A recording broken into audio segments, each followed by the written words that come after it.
As the conflict between the Ethiopian federal government and the Tigray regional government in northern Ethiopia continues to rage, the UN warns of a full-fledged humanitarian crisis. The number of refugees fleeing the Tigray region into Sudan is now in the tens of thousands, and that number is set to rise, as is the number of people who are internally displaced. As Ethiopian authorities continue to block air and road access to the Tigray region and impose a communications blackout, it's difficult to evaluate the magnitude of the problem. The UN says restocking warehouses with humanitarian supplies to provide much-needed emergency assistance remains impossible for their agencies and other aid groups. For years, Tigray hosted tens of thousands of Eritrean refugees in a number of camps who are now caught in the midst of the conflict, unable to receive support. In addition to the emerging humanitarian crisis, there are further challenges to consider. There are major concerns regarding food security, which was already critical before the start of the armed conflict. Large areas were already on the path towards food insecurity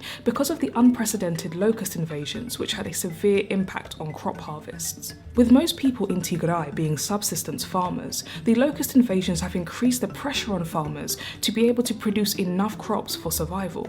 Not only that, but the COVID-19 pandemic has weakened the food supply chain with reduced agricultural activity and limited employment. The current conflict could restrict access to aid and government funding to the region. There are major concerns that the combination of a prolonged conflict, the ongoing pandemic, and the impact of climate change will mean that Ethiopia could see food insecurity levels similar to that of the 1980s. When it comes to the role played by neighbouring countries, Tigrayan fighters have accused their northern neighbour Eritrea of being directly involved in the conflict, something that is denied by those in the capital, Asmara. But they also say that Emirati fighter drones are being used by the Ethiopian army. While these claims are hard to independently verify, it is clear that there are some regional players who have interests in what's going on in Ethiopia.